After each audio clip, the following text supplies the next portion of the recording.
Hey everyone, sometimes I like to have a bit of fun on this channel, but today I want to talk about a serious topic. A very real, very serious topic, and one that affects a huge number of people, mostly children, every single day. As I'm filming this, today is April 25th, which is International Parental Alienation Awareness Day. If you've never heard of it, don't be surprised because you're not going to see it mentioned in the mainstream media. You aren't going to read about it in newspapers, and you're likely not going to see it covered anywhere. But we do need to talk about it because it's one of the most damaging, in fact, I'd argue the most damaging and cruelest forms of abuse a child can experience. And it's one that no one wants to talk about or acknowledge. At its most basic, PA is when one parent deliberately manipulates a child into rejecting, fearing, or cutting off another parent, usually during or after a separation or divorce. It's when one parent tries to convince their child and others around them that the other parent has rejected the child, and thus, in turn, the child should reject that parent. It's an insidious form of manipulation and isolation, all designed to benefit the person doing it, and in the process causing very real harm to the ones being targeted. The ultimate goal is to get the child to walk away from the targeted parent, which is something that isn't natural. In fact, it runs contrary to every human and biological instinct that we have, especially as children. Most often, it's done because the abusive parent wants to get revenge, wants to be in control, and they are usually very good at what they are doing.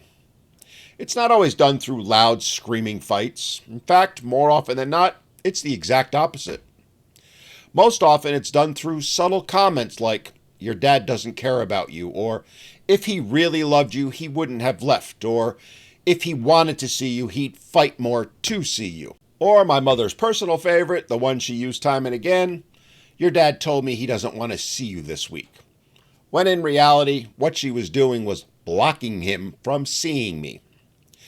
In a nutshell, those who are guilty of committing PA use things like guilt, lies, and emotional pressure to turn the child against a loving parent. And they do so while claiming they're actually doing it because they're trying to protect the child from harm. And in the end, who are the ones who suffer the most? To be sure, the targeted parent. But ultimately, it's the kids who suffer the most, every single time.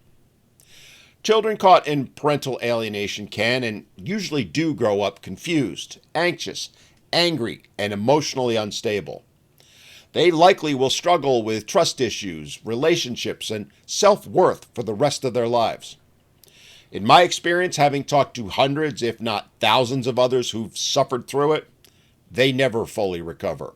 And I also know this because I lived it for the past 60 years now.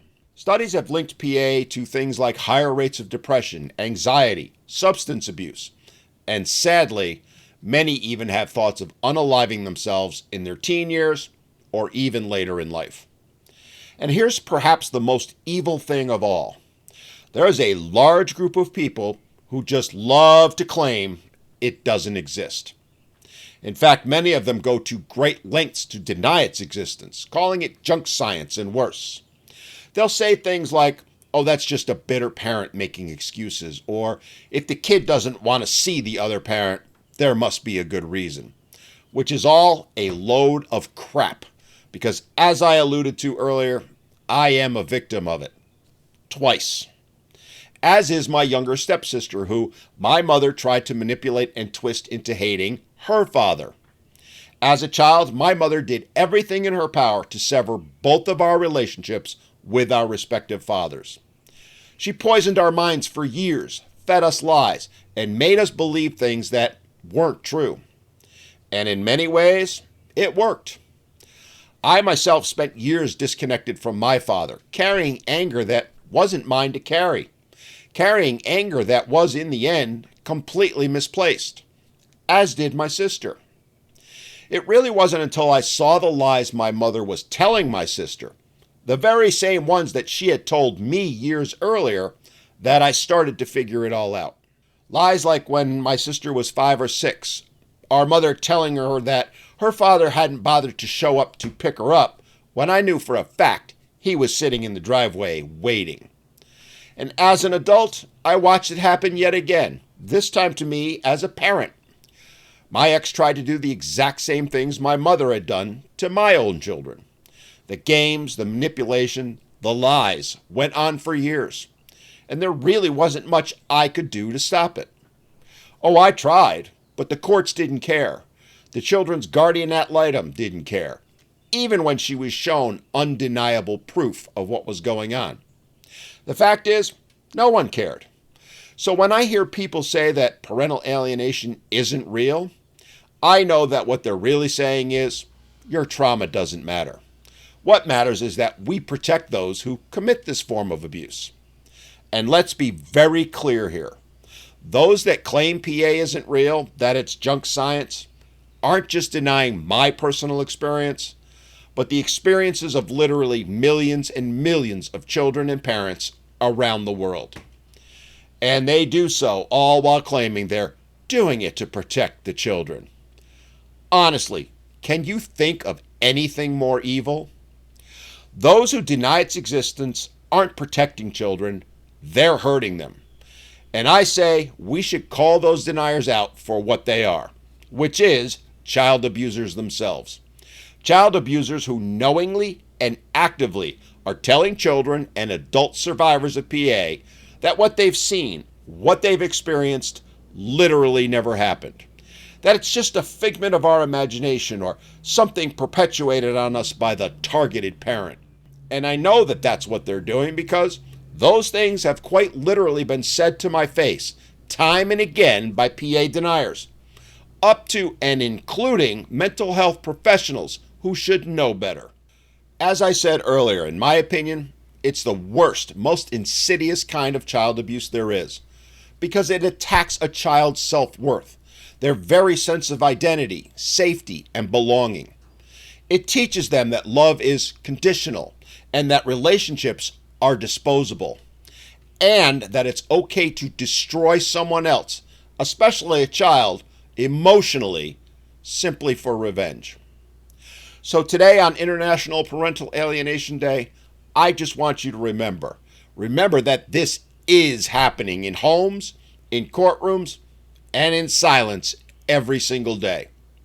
And to those of you who, like me, have lived through it, know that you are not alone, that your pain is real, and that your story matters. I encourage you to stand up, speak out, and share that story. Speak out and help the world to understand just how real PA is and just how painful it is. Tell the world what you've gone through. Make them listen. Make them acknowledge. The more of us that do that, the sooner the issue will be taken seriously and addressed. And ultimately, in the end, the more children that we can save. Save from this terrible form of abuse. And to those of you out there who are going to continue to claim it's not real, who claim it's junk science, the fact is you are denying a trauma that has shattered millions of lives, millions of families, and millions of futures.